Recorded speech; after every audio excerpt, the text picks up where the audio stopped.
escucharemos a Pedro Aspe, a Gabriel Cuadri y a Roy Campos.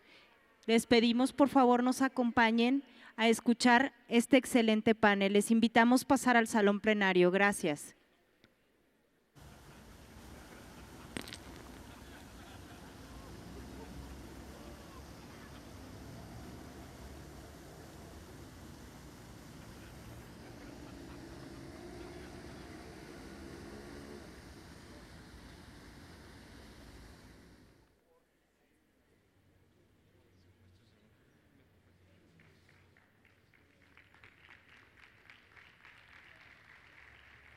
Invitamos a todos los participantes de la conferencia que nos acompañen en el salón plenario. Estamos a punto de comenzar la siguiente actividad del programa.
Buenas tardes a todos y todas. Gracias por acompañarnos en la Conferencia Anual de Municipios de México.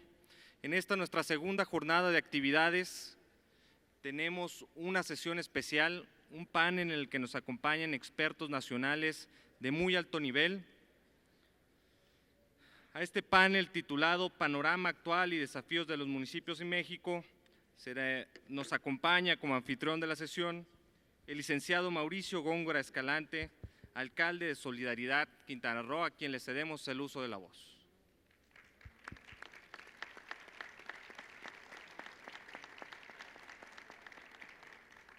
Gracias a todos. Muy buenas tardes, compañeros, amigos, presidentes municipales, presidentas municipales. Es para mí un verdadero honor ser el anfitrión de esta Conferencia Anual de Municipios 2015 en el panel Panorama Actual y Desafíos de los Municipios de México. Sean ustedes muy bienvenidos a esta conferencia y es para mí darle y cederle los micrófonos al licenciado Carlos Reta Martínez, presidente del Instituto Nacional de Administración Pública. Él es licenciado en Ciencias Políticas y Administración Pública por la Universidad Nacional Autónoma de México.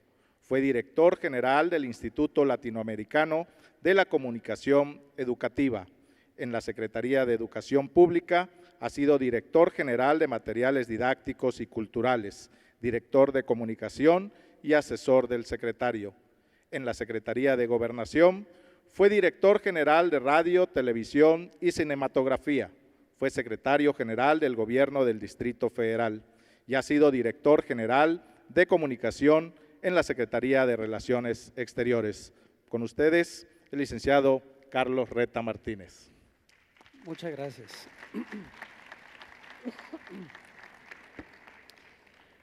Hola, muy buenas tardes a todas y todos los participantes en esta Conferencia Anual de Municipios 2015, organizada por la CONAB, que es reconocida como el máximo encuentro municipalista del país. Iniciamos los trabajos de la sesión titulada Panorama Actual y Desafíos de los Municipios Mexicanos. El propósito es analizar los principales retos que enfrentan los municipios y plantear caminos para superarlos. Tenemos un panel de lujo, vale el calificativo. Está don Pedro Aspe Armella, brillante economista, ex secretario de Hacienda.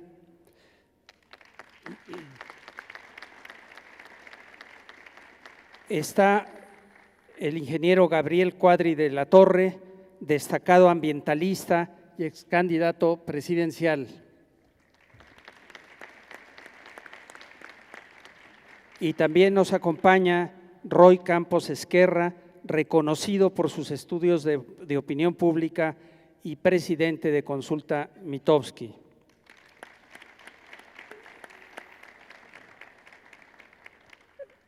Están con nosotros el presidente municipal Mauricio Góngora de Solidaridad Quintana Roo y Joaquín Caballero de Coatzacoalcos, Veracruz.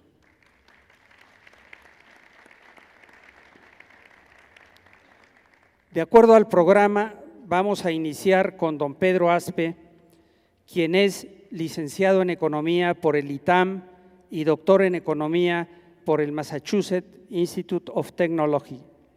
Fue el primer presidente del Instituto Nacional de Estadística y Geografía.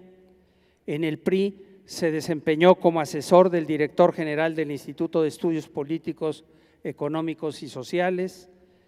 En el Gobierno federal ha sido secretario de Hacienda y Crédito Público y de Programación y Presupuesto.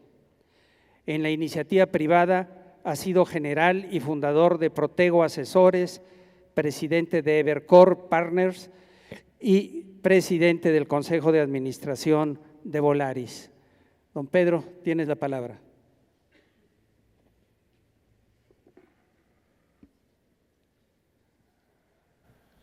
Muchas gracias, Carlos. Encantado de estar aquí.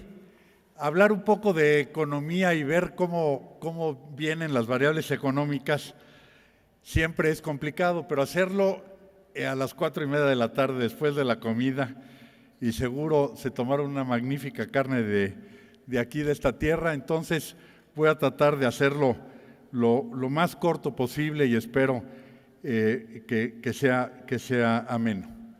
Estamos en una situación, para hablar de digamos, las perspectivas de los próximos 2 años, estamos en una situación compleja porque el precio del petróleo, como todos ustedes lo saben, ha caído alrededor del 50%, un poco más, como el 60% con respecto a la mezcla mexicana, pero digamos con el 50%. Esto lo que significa es que la economía mexicana tiene un choque externo real, que no depende de nosotros.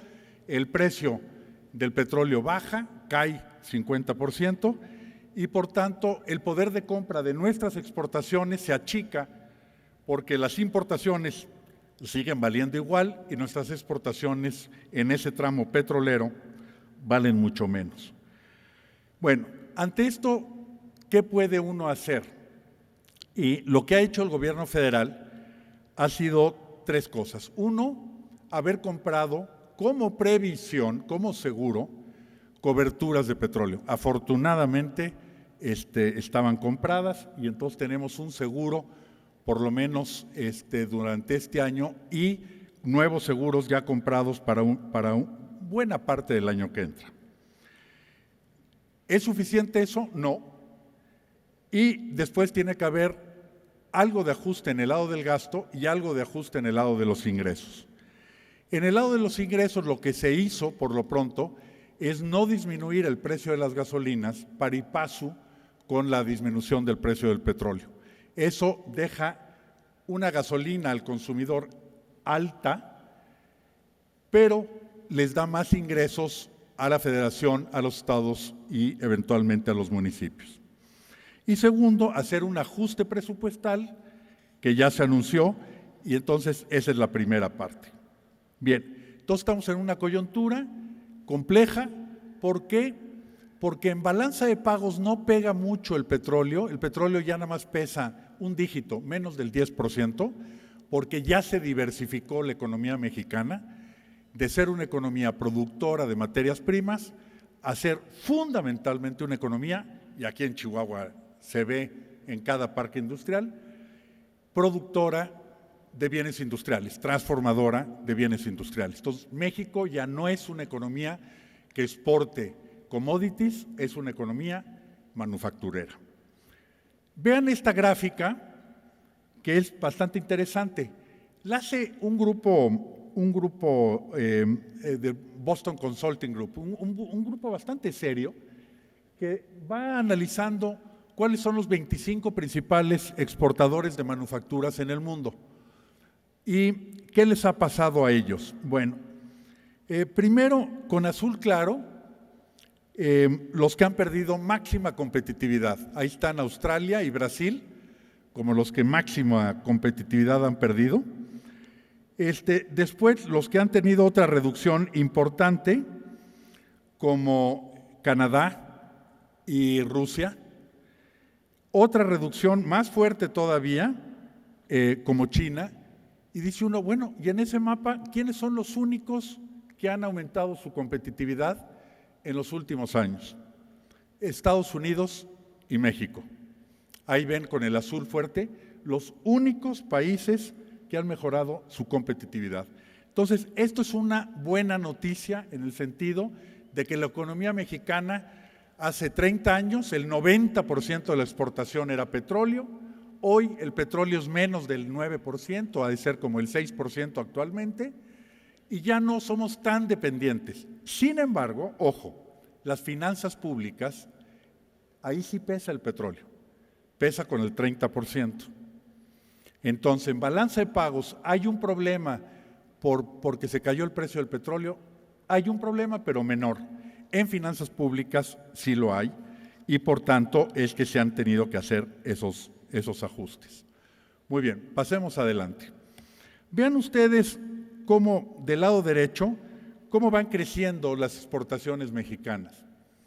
Entonces, realmente México, si ustedes me preguntan, Pedro, describe en pocas palabras qué es la economía mexicana, una economía intermedia, básicamente manufacturera de bienes industriales y muy, muy competitiva en términos de las exportaciones. Déjenme darles una prueba.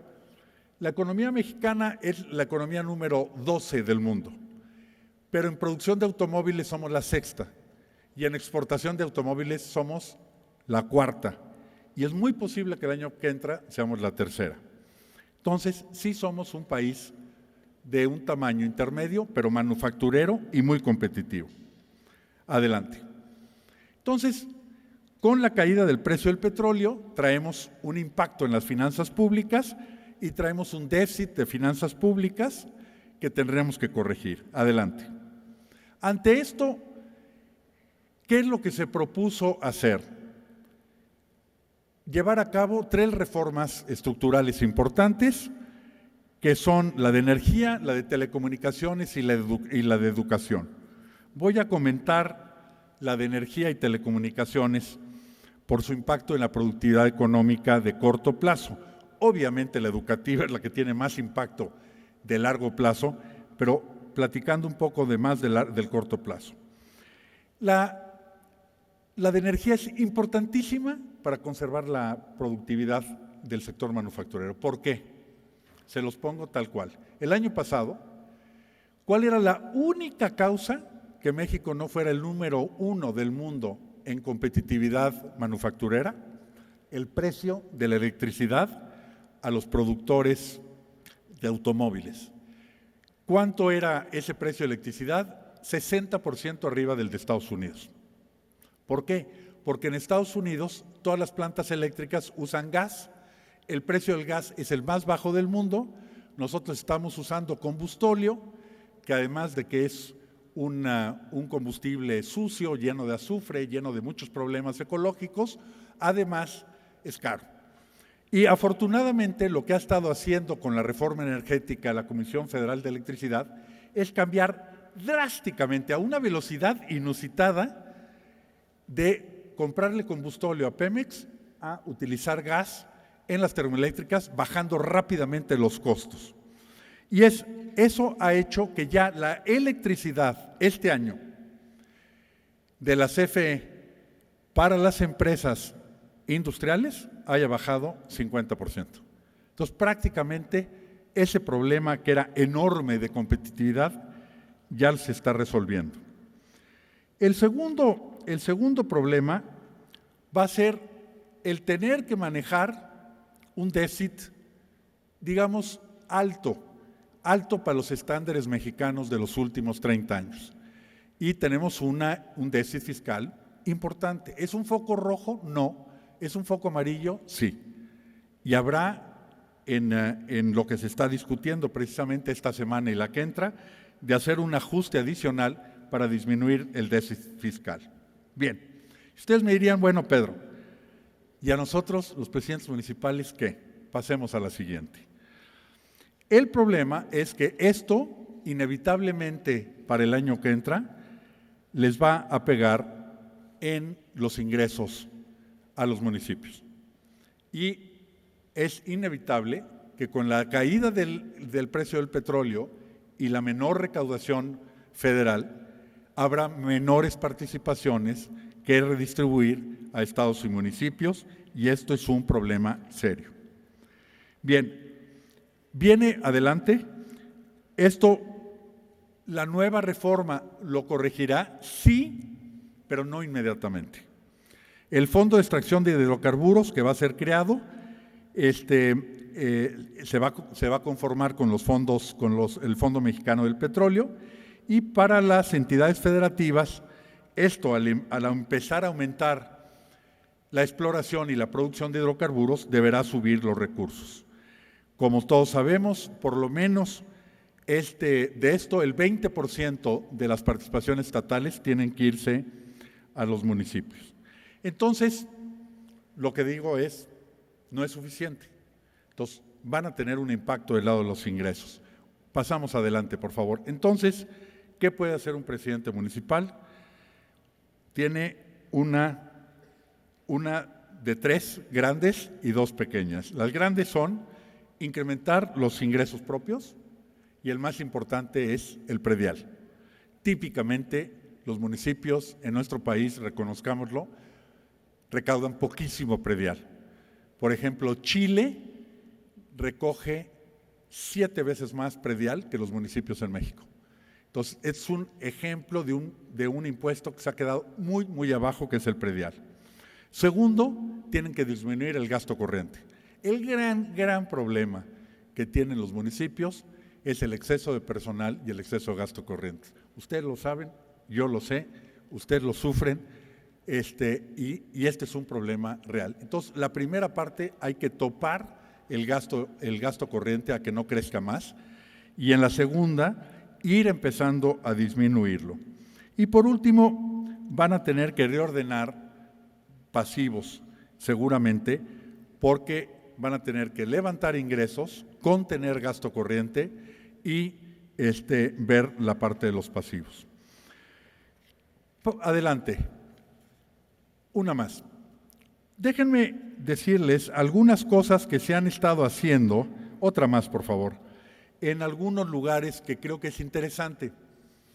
En algunos estados de la República ha comenzado a hacerse entre el Estado y los municipios fondos para fomentar la contención del gasto corriente y para fomentar el impulso del ingreso propio y especial del predial. ¿Cómo lo han hecho en algunos estados? Por ejemplo, en este ejemplo que les voy a dejar para que el que le interese lo pueda ver, en el Estado de México, lo que hicieron fue que se les dan ciertos recursos del Estado, no de la Federación, del Estado a los municipios a cambio de ajuste.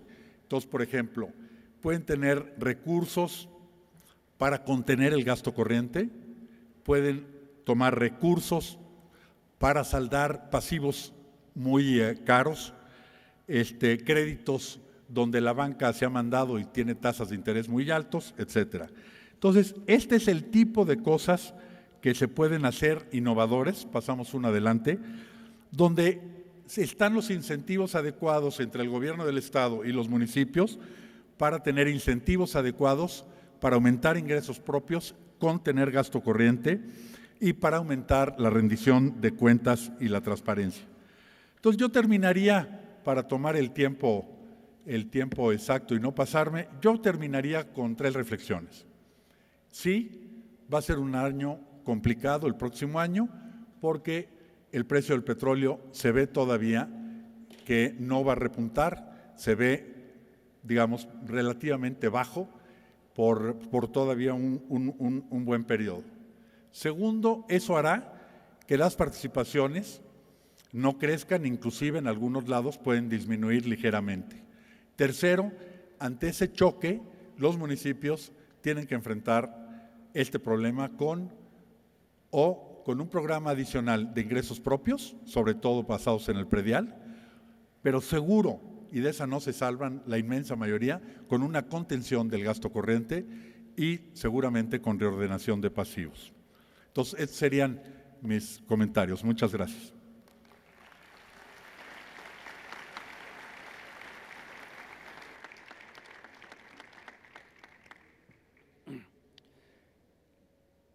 Muchas gracias, Pedro. Toca ahora al doctor Gabriel Cuadri de la Torre, ex candidato presidencial y ambientalista. Él es ingeniero civil por la Universidad Iberoamericana, maestro y doctor en economía por la Universidad de Texas.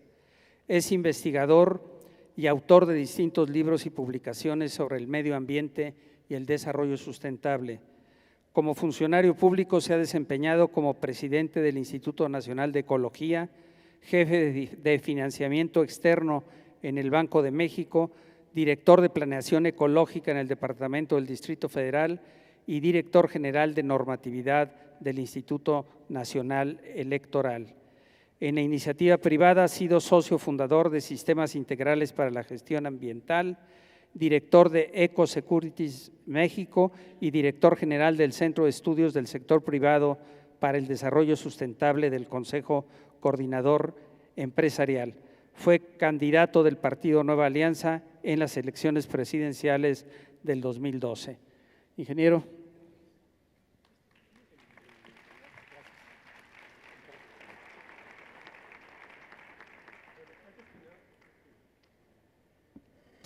Antes que nada, muchísimas gracias a CONAM por la invitación, a ustedes por la oportunidad de tener esta charla, que va a ser sobre ciudades, sobre desarrollo urbano, sobre sustentabilidad y competitividad, pero vista desde la perspectiva de las ciudades. No sé si pueden ponerla. Bueno. En México creo que nunca hemos valorado en lo que se debe el proceso de urbanización. México siempre ha vivido en un mundo, digamos, ideológico, en un mundo casi ritual de fetichismo campesino. En México no hemos tenido nunca una política expresa, explícita de urbanización, y mucho menos de crear ciudades sostenibles, competitivas y con alta calidad de vida. Y esto es una tragedia, porque en todo el mundo, y en México también, la urbanización, el proceso de urbanización va de la mano, estrechamente, con el proceso de desarrollo económico. No hay un solo país rico que no esté plenamente urbanizado, y por esto estoy hablando de porcentajes de población urbana de más del 90%, y no hay un solo país pobre que esté plenamente urbanizado. Entonces, si queremos desarrollarnos, si queremos mitigar sensiblemente la pobreza, México tiene que asumir y promover un acelerado proceso de urbanización. Y esto pues no es sencillo, no es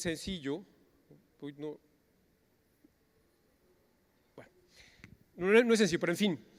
Y la urbanización no solamente está en función directa de indicadores de crecimiento económico, PIB per cápita, por ejemplo, sino incluso con el índice de desarrollo humano que realiza el Programa de Naciones Unidas para el Desarrollo y el Banco Mundial. Hay una correlación estrecha entre el nivel de urbanización en cada país y su desempeño en el índice de desarrollo humano. ¿Quién sabe qué pasó aquí? ¿Qué se acabó la presentación? Bueno, ok. Pues la siguiente, por favor, si alguien me ayuda a pasarlas. Bueno, entonces hay algunos puntos que me gustaría, hay muchos más evidentemente, pero en esta charla me gustaría resaltar algunos aspectos de la situación, digamos, genérica que abordan las ciudades en México, los municipios urbanos en este país. En primer lugar, como lo podemos ver en Chihuahua y en prácticamente todas las ciudades del país, una expansión urbana horizontal, de baja densidad, una suburbanización extensiva. Dos, una precariedad fiscal extrema, ya ha comentado eso el doctor Pedro Aspe, casi no se cobra el predial, que me corrige el doctor Aspe si me equivoco, pero cobramos algo así como el 0.2% del PIB de impuestos prediales, lo cual es una vergüenza, literalmente. Y esto tiene raíces políticas muy profundas. Municipios que quieren gastar pero no quieren cobrar y necesitan resolver forzosamente esta precariedad fiscal. Hay muchas fórmulas de hacerlo. Decadencia de la ciudad central. Las ciudades centrales se abandonan, pierden población, pierden inversión, las universidades las abandonan, incluso los gobiernos abandonan las zonas centrales de la ciudad, los centros históricos, y esto los mata.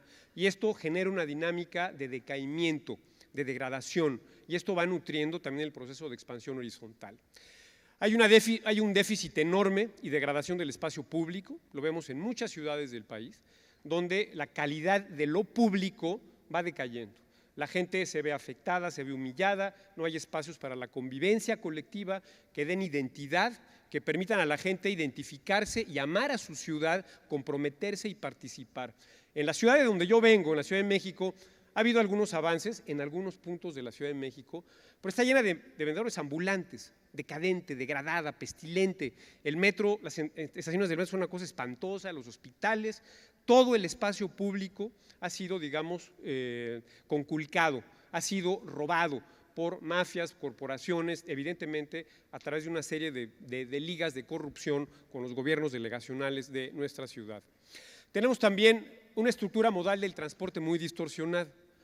En todas las ciudades de México, prácticamente en todas, va creciendo desmesuradamente la participación del vehículo privado, individual, en la satisfacción de las necesidades de movilidad. Esto es medido en los viajes persona a día realizados en auto privado, crecen y se reducen en medios de movilidad colectiva. Esto es concomitante a la expansión suburbana y horizontal de la ciudad. ¿Por qué? Porque el transporte público eficiente no es posible en bajas densidades. Se requieren altas densidades y diversidad de usos del suelo para que pueda haber transporte colectivo eficiente y confortable. Servicios públicos deficientes en materia de agua, de recogida de basuras, de seguridad no se diga, no voy a hablar de eso, pero todo el mundo sabemos, como muy pocas ciudades en México, quizás solo Monterrey, Saltillo, Aguascalientes, Tijuana, Ciudad Juárez, León, por supuesto, tienen muy buenos servicios de agua. El resto están en una precariedad absoluta. Son situaciones realmente extremas de mal servicio, impactos ambientales, mala cobertura, falta de tratamiento de aguas residuales, contaminación y todo lo que ustedes ya saben. Y por otro lado, tenemos una degradación constante del equipamiento urbano, de la infraestructura, de lo que hace habitable a la ciudad, de lo que permite que funcione adecuadamente, además de otras muchas cosas. Pero yo quisiera resaltar estas. Uy. Pues no cambia. Ahora, ¿por qué es importante? Es muy importante la estructura espacial de la ciudad. Aquí tienen dos ciudades comparadas, Atlanta y Barcelona, tienen la misma población, pero Atlanta tiene una superficie de 4.200 kilómetros cuadrados, Barcelona apenas de 162 kilómetros cuadrados.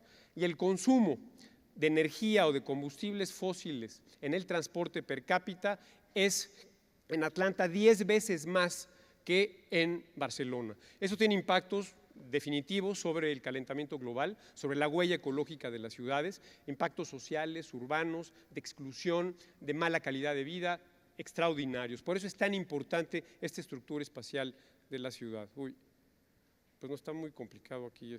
Bueno. En las ciudades en México han crecido exponencialmente. Aquí hay algunos ejemplos. Hay un gran estudio que hizo Cedesol el gobierno pasado de cómo se ha multiplicado, incluso en órdenes de magnitud, la superficie de las ciudades mexicanas en los últimos 20 años y la población ha aumentado relativamente poco. Entonces cada vez son menos densas, más desparramadas, más horizontales, más segregadas, más especializadas funcionalmente en el uso de suelo, lo cual va imponiendo costos cada vez más altos para servicios públicos. Es mucho más caro dar servicios públicos a una población dispersa en una gran superficie que una población concentrada, que una ciudad densa y compacta. O sea, vamos exactamente al revés de lo que debe de ser un urbanismo racional y sustentable. Y, bueno, no hay manera. Vean lo que hemos hecho con las ciudades mexicanas. La política de vivienda ha tenido una enorme responsabilidad en todo esto, pero también los malos gobiernos municipales. Esto es la antítesis de la sustentabilidad y de la competitividad. Desarrollos, digamos, unifamiliares, como Palomares, perdidos en cerros, en llanos, en potreros, donde la gente gasta un porcentaje altísimo de su ingreso en transportarse, donde no hay vida social, no hay tejido cívico, no hay vida familiar y que es realmente un foco de destrucción de la vida social en este país. Esto es lo que hemos hecho en México en las últimas décadas.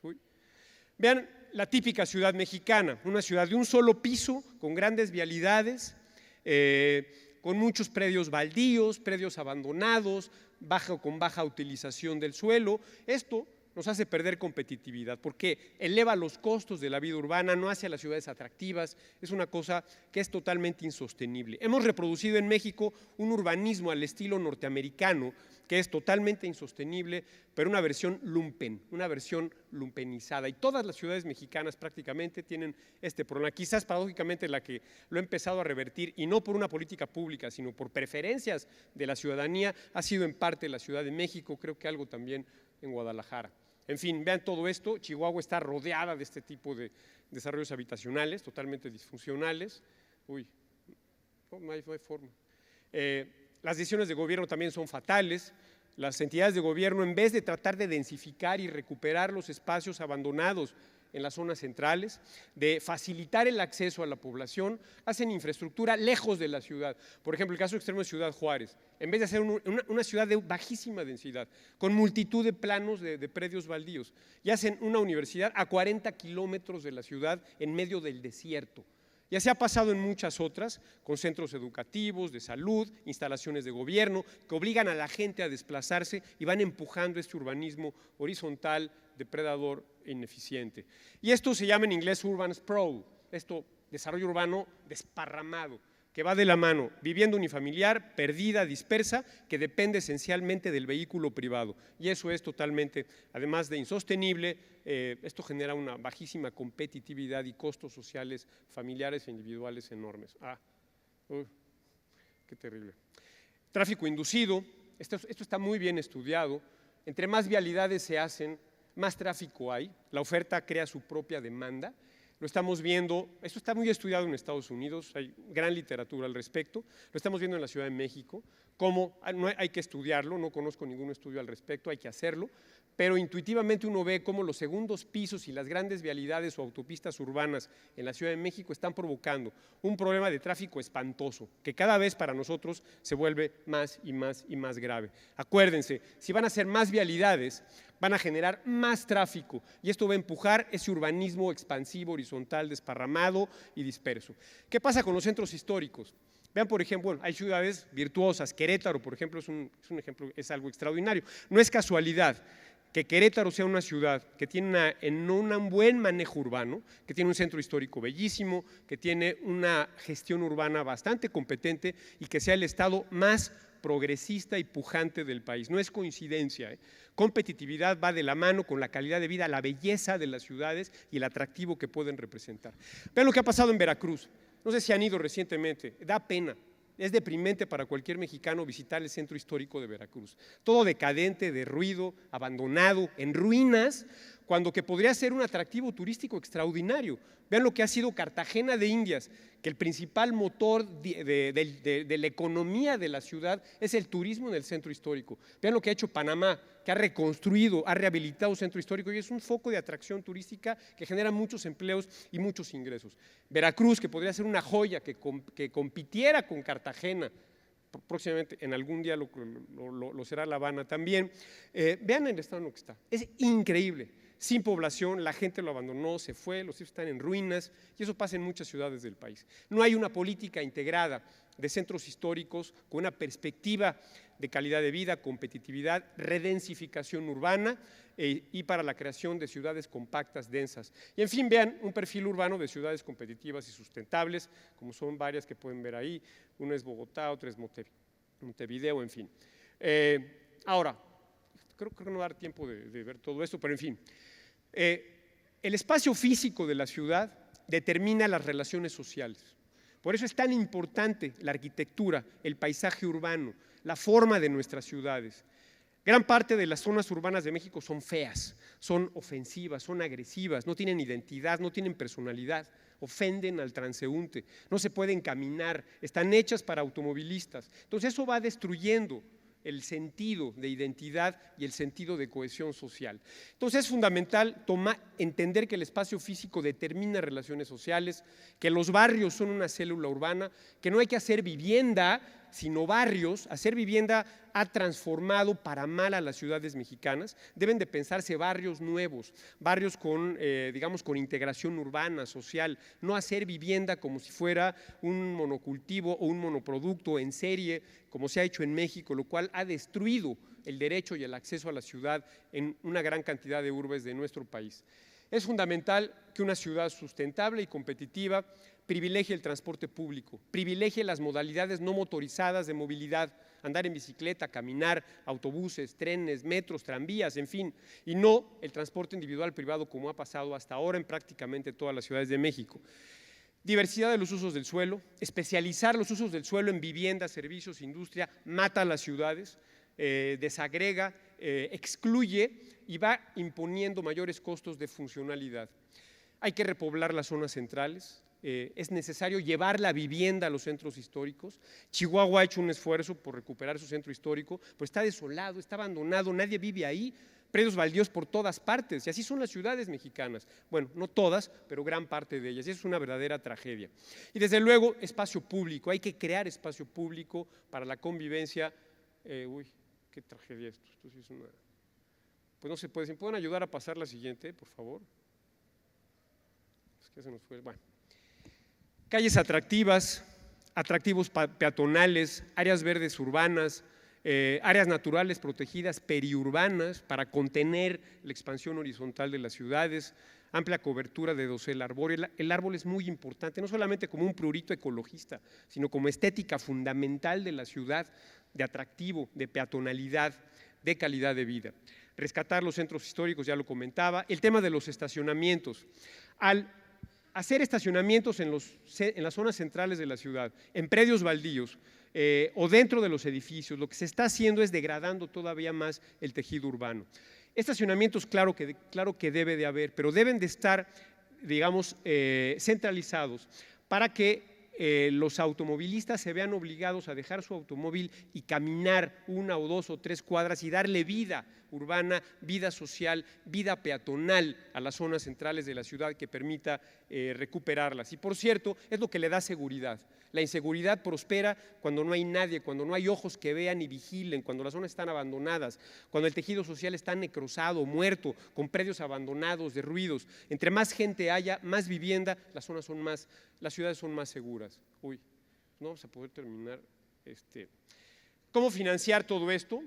El predial, ya lo comentó el doctor Aspe, no voy a insistir, tienen que cobrar prediales, deben de también recuperar plusvalías por obras públicas a quienes se beneficien de ellas, deben poner parquímetros como un instrumento muy importante para recuperar el espacio público, para financiar el espacio público y como hacen en ciudades realmente de vanguardia en el mundo, cobrar el uso del automóvil en ciertas zonas de la ciudad, como le hacen en Estocolmo, en Singapur y en muchas otras ciudades del mundo. Hay que empezar a cobrar por el uso de las vialidades, no es un derecho inalienable de los automovilistas beneficiarse de los impuestos que todo el mundo paga. Entonces, instrumentos que los hay, como esos de financiamiento, desde luego programas de desarrollo urbano distintos que promuevan esta densificación y diversidad de usos del suelo, que promuevan también armonía del paisaje urbano. Hay que regular el tipo de fachadas para que sean atractivas a los peatones, darle identidad a las ciudades, no tener esta cacofonía horrenda que vemos por todas partes en una buena proporción de las ciudades mexicanas. Proyectos urbanos, bancos de suelo, necesitamos bancos de tierra para promover la vivienda en las zonas centrales, crear polígonos de actuación, tener inmobiliarias municipales o estatales que promuevan estos proyectos de regeneración urbana, de recuperación urbana, con vivienda, servicios en las zonas centrales, con edificios. La casa ecológica y sustentable no es la que tiene captación de agua pluvial y energía solar fotovoltaica y que cultiva sus propias hortalizas, no. La casa ecológica sustentable es un departamento en una zona central de la ciudad. Es una casa con una bajísima huella ecológica. De esto ya no voy a hablar mucho porque no hay tiempo. El impuesto predial. no solamente debe ser un instrumento de recaudación. El impuesto predial puede ser un instrumento muy poderoso para inducir una nueva estructura urbana. El impuesto predial debe de cobrarse con base en el valor del terreno, no de la edificación necesariamente. ¿Por qué? Porque vamos a penalizar a los baldíos, a los subutilizados, a quienes especulan y le están imponiendo un costo urbano enorme a la ciudad. No es posible que haya tantos terrenos baldíos en zonas que tienen todos los servicios, toda la infraestructura y que deben ser densificadas. El predial debe castigar esa especulación y debe promover que esa tierra se ponga al servicio de un desarrollo urbano equilibrado, moderno, densificador, competitivo y sustentable. Y bueno, esto ya lo brincamos, es que no se puede. Bueno, en vez de hacer palomares unifamiliares como los que acabamos de ver, se pueden hacer cosas de este tipo, hacer barrios, hacer ciudades en las zonas contiguas al perímetro urbano. Las prioridades es llenar otra vez las zonas centrales, nuevos barrios con diseño inteligente, cosas que ya no va a haber tiempo de comentar. Eso tampoco. Regulación. Ahora, tiene que haber regulación sobre el diseño urbano, sobre los espacios públicos, permitir la accesibilidad. ¿Qué hacen hoy en día los viejos, los ancianos que viven en esos palomares del Infonavit? Nada, pudrirse en vida, morirse en vida. Los apartan de la sociedad. Tiene que estar integrado, tiene que haber facilidades para que ellos tengan movilidad y accesibilidad. Los barrios deben integrarse con departamentos en renta, con casas, con comercios, con servicios, con una armonización del paisaje urbano, diversificando los usos del suelo y, en fin, tiene que haber una buena sintaxis urbana. Parece algo cursi, pero la belleza urbana es algo muy, muy importante. Una ciudad fea no puede ser una ciudad competitiva. Necesitamos ciudades hermosas, recuperar el sentido de la belleza urbana, la armonía de las edificaciones, del paisaje, invitar a caminar, a la peatonalización, a la movilidad no motorizada y, desde luego, sobre todas las cosas, recuperar la centralidad, recuperar las zonas centrales de las ciudades. Y yo termino, prácticamente ya se me acabó el tiempo, pero me gustaría ver, por ejemplo, corredores viales de alta densidad, transporte colectivo como esto, que se puede hacer, claro, cuesta caro, zonas peatonales, ciclovías, son ciudades vivas, ciudades intensas, no como las ciudades mexicanas o las ciudades norteamericanas. Hay que compartir las vialidades entre transporte público, automóviles, ciclistas, peatones. Hay que hacer, no se puede aquí. Vean, espacios públicos que hacen atractivas a las urbes, la calle de Madero en México que ha sido un exitazo, el otro es Montevideo, en fin, Cartagena, etcétera, tantas cosas que hay que hacer para que su ciudad sea competitiva y sea sustentable al mismo tiempo. Y bueno, lo mismo, pero algo que les quería enseñar, les prometo que ya es lo último, pero creo que no está. Bueno, servicios públicos, tratamiento de aguas residuales, manejo de residuos, pero en fin, simplemente decirles, no se pierdan estas lecturas, lean estos libros, si alguien tiene interés se va a quedar aquí la presentación, Suburban Nation, The Smart Growth Manual, están en inglés, pero vale la pena. Y uno importantísimo que es El triunfo de las ciudades, por favor léanlo, de un economista de Harvard que se llama Edward Glaeser, que no quiere aparecer aquí por alguna razón, pero no se pierdan ese libro, tienen que leerlo ustedes, presidentes municipales, regidores, ya está en español, creo que es una lectura obligada para todos ustedes. Muchísimas gracias.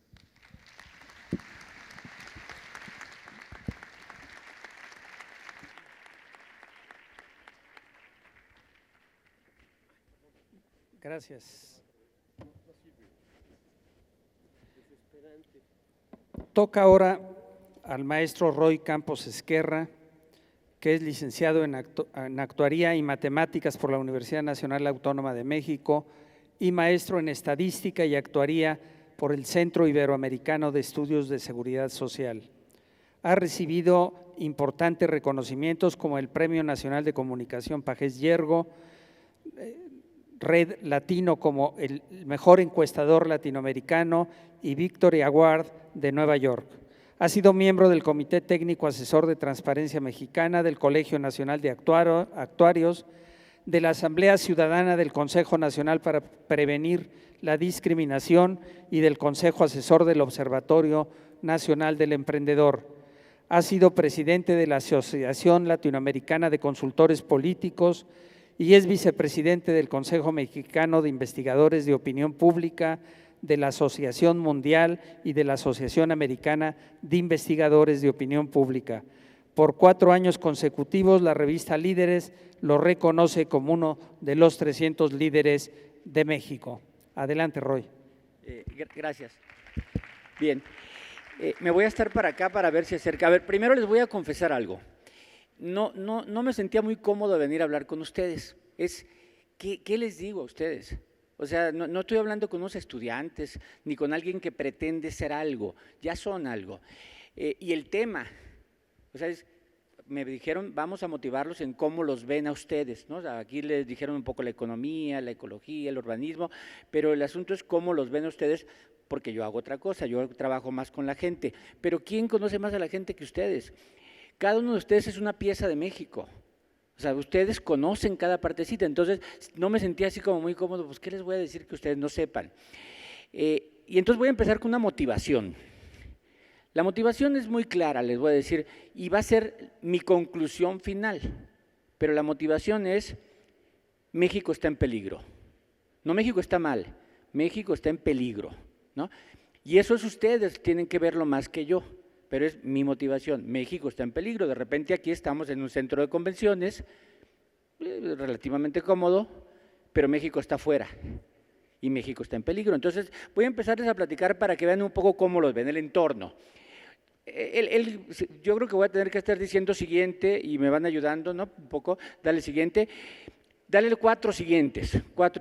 Mire, ¿hay problemas de economía? Pues siempre ha habido problemas de economía, de seguridad, de política y problemas sociales. Y ahí van a acompañarnos prácticamente siempre y ahí van a tener al país por ahí siempre movido. Nunca se van a acabar. El chiste es de qué tamaño son. No, vuelve, ponme la imagen, no pon la imagen siempre atrás, no me pongas a mí. Y entonces esto siempre los van a tener ahí. Si alguno truena, el país truena. ¿Qué es la gobernabilidad? La gobernabilidad, un poco para que la entendamos fácilmente, piensen en una balanza. De un lado de la balanza está el clamor del ciudadano, el tamaño de la demanda del ciudadano. De un lado de la balanza. Del otro lado de la balanza está la capacidad que tenga el Estado de atender esa demanda. Y piensen en esa balanza.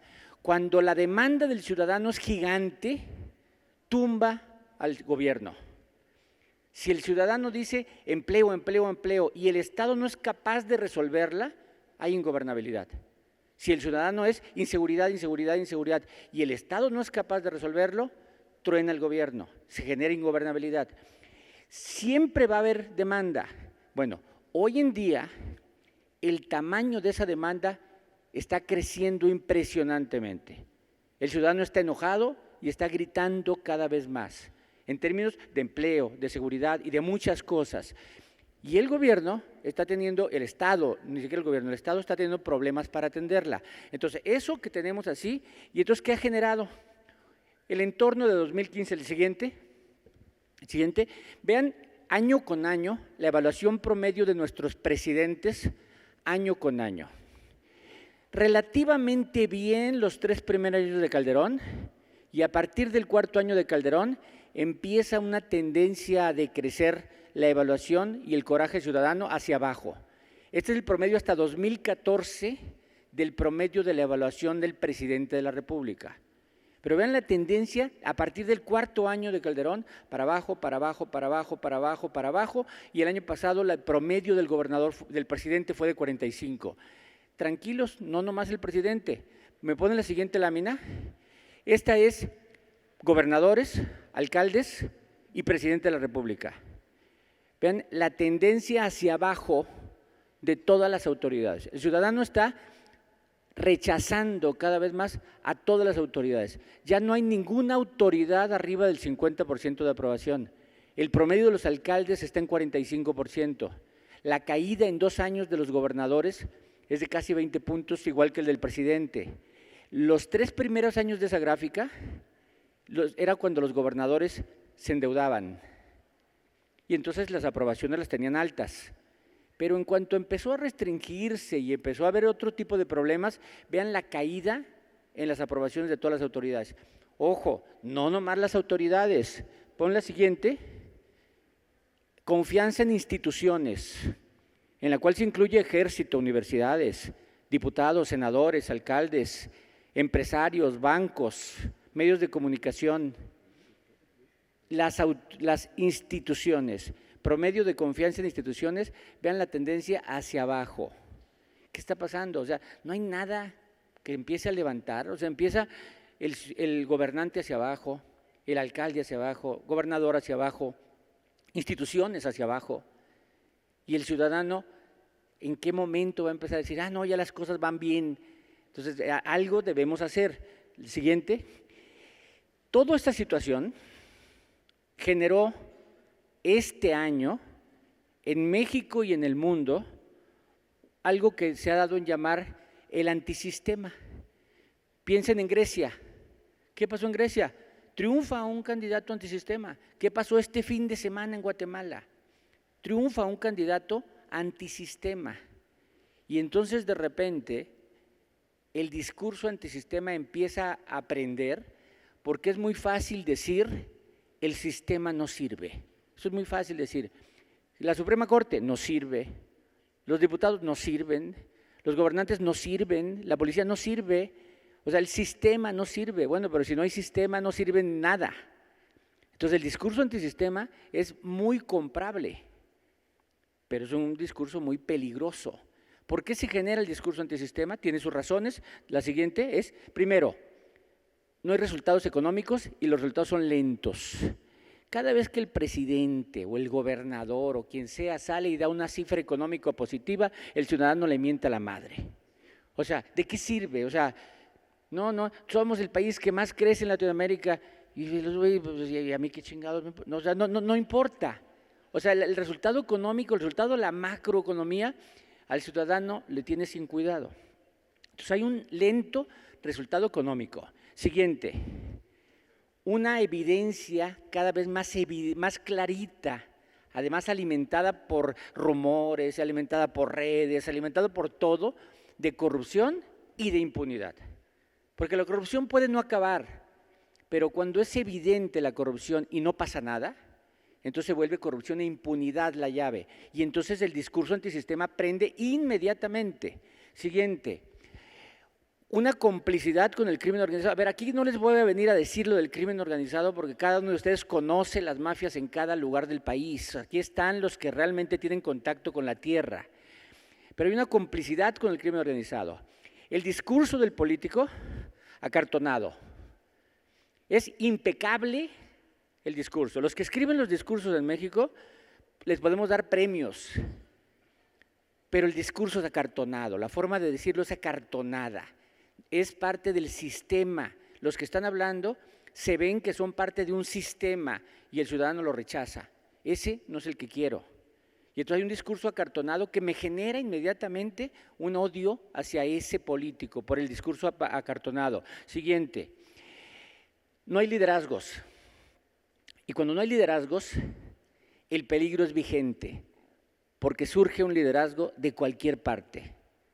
Cualquiera que hable bonito, cualquiera que prometa las perlas de la Virgen, cualquiera que sea irresponsable, porque para prometer lo que no puedes dar hay que ser irresponsable, aunque todos los políticos lo son de alguna manera, pero estos se exceden en la parte de irresponsabilidad, pero surgen liderazgos falsos. Y por último, como causa del antisistema, es un poder excluyente. Un sistema como el mexicano, en donde el ganador así gane con el 22%, como pasó ahora en el 2015 en algunos lugares, así gane con el 22%, el ganador tiene el 100% del poder. O sea, es un poder excluyente, no incluyes a las otras fuerzas políticas, se quedan con todo el pastel siempre el ganador. Y eso genera antisistema. Un candidato que gana con el 22% tiene el 78% excluido. Y entonces aquí empieza a generar siempre un discurso antisistema, poder excluyente. Estas son las razones. Siguiente, ¿qué viene entonces a partir de 2016? Primero tenemos que acostumbrarnos. Siguiente, Vamos a seguir con esto, no vamos a acabarnos esto, vamos a tener que vivir con gobiernos mal evaluados. La inseguridad no se va a acabar de la noche a la mañana. Acostumbrémonos que durante un tiempo tenemos que convivir hasta que logremos controlarla. La economía va a entrar en crisis, hemos vivido en crisis casi desde que la conocemos, pero va a tener periodos, puede que peores, de crisis. Y otra, la percepción de corrupción nos va a acompañar varios años. Así metan al bote a 10 gobernadores y a varios alcaldes para que sea parejo. No se va a acabar la percepción de corrupción, vamos a acompañar. Y entonces, ¿qué es lo que tenemos que hacer? Vamos al siguiente. Uno, en esta gráfica cambié el problema de economía, problema de seguridad, problema de polarización. Hay una polarización. ¿Qué significa polarización? En ver como enemigo a tu igual. La polarización es ver como enemigo al que está sentado a un lado de mí solamente porque piensa distinto. Y entonces ustedes atrévanse en sus redes sociales, si están ahorita, y hagan el experimento. Si están en Twitter, alguien atrévase a poner qué bien gobernó Calderón y esperen cuántas mentadas de madre reciben. Digan qué bien gobierna Peña y vean cuántas mentadas de madre reciben. O digan, estaríamos mejor con López Obrador y vean cuántas mentadas reciben. No importa, el chiste es que hay una intolerancia a formas de pensar. Eso es polarización, ver distintos a los que somos iguales. Bueno, y la última, el coraje ciudadano. Piensen, ¿cómo puede acabar el coraje ciudadano? ¿Qué tiene que pasar? Bueno, este licuado, si lo dejamos crecer, dale el siguiente clic nada más como imagen, es un licuado y no sabemos lo que vaya a pasar. Siguiente. ¿Qué tenemos que hacer entonces nosotros? Yo los invito a esto, hay que conservar y aprovechar esto que tenemos.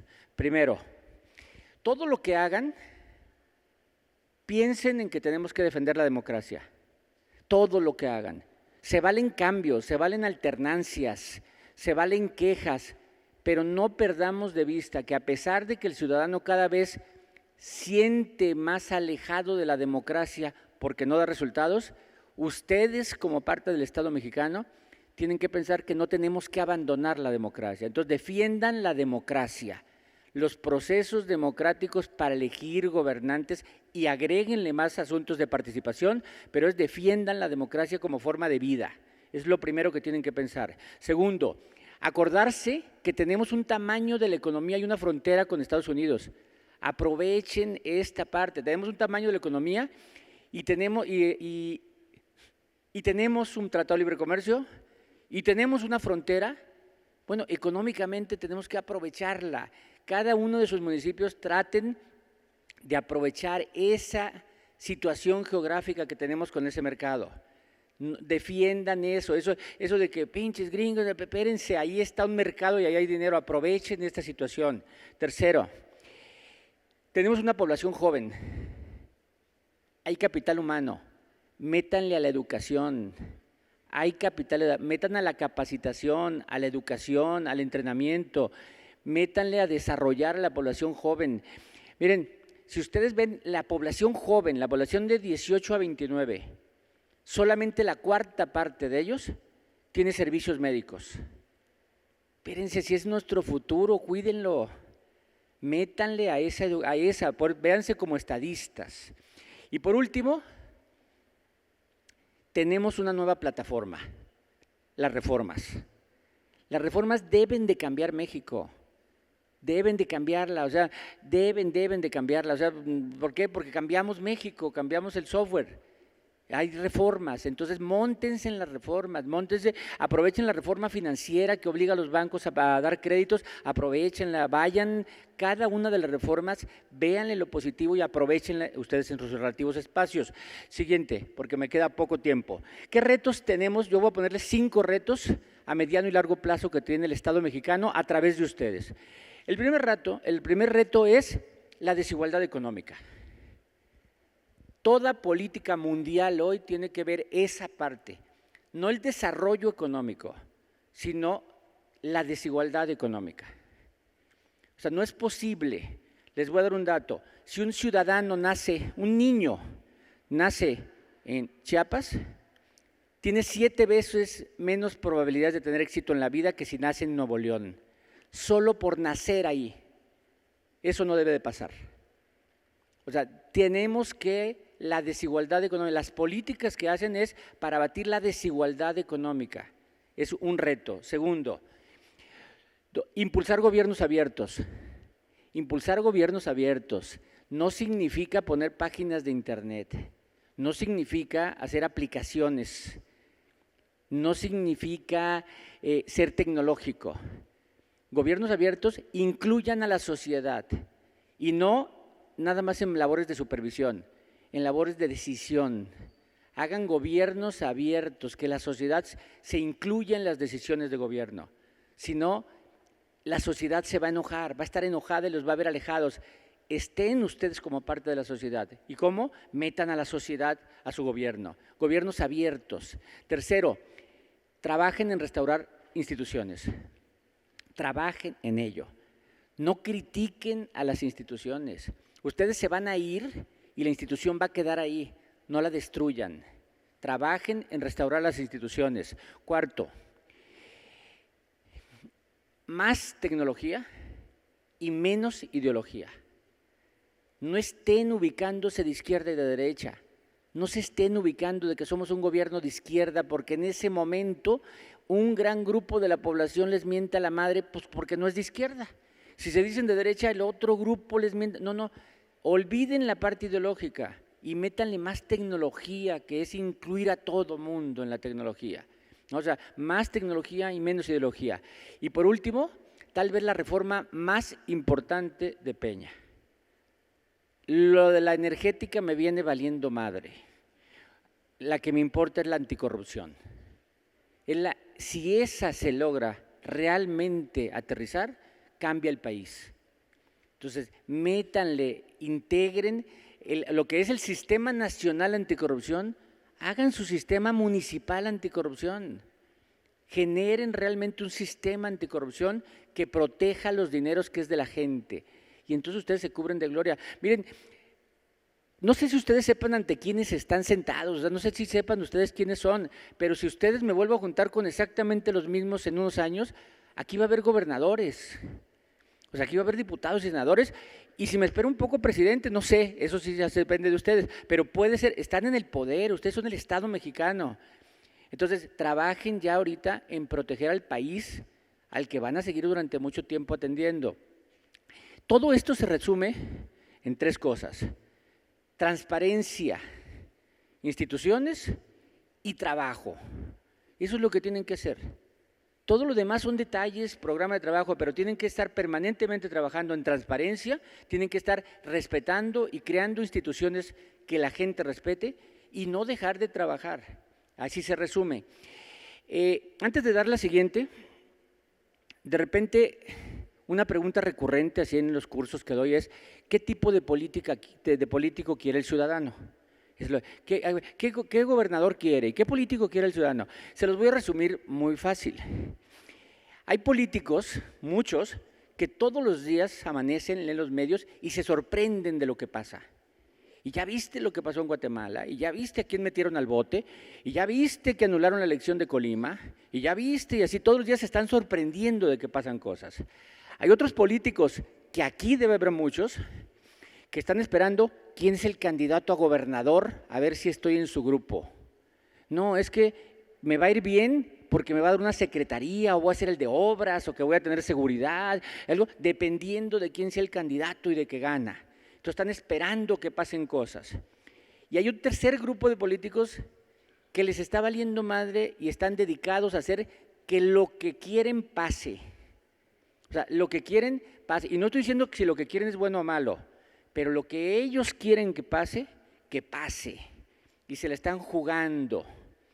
Bueno, ese es el político que quiere el ciudadano hoy. Alguien que lo que vaya y diga lo defienda con el alma. Que diga, me la voy a jugar, pero esto se hace. y que vaya luego a pelearse con diputados, con senadores, pero que le llegue al ciudadano a decir, no quisieron estos cabrones, pero ahorita voy a… Y él hace la marcha y él hace el paro porque se le está jugando. Entonces, lo que yo les invito a hacer es que hagan su trabajo con el compromiso de que lo que quieren que pase, que realmente pase.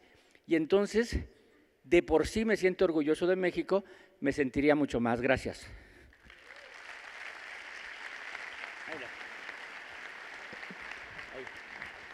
Cuidado.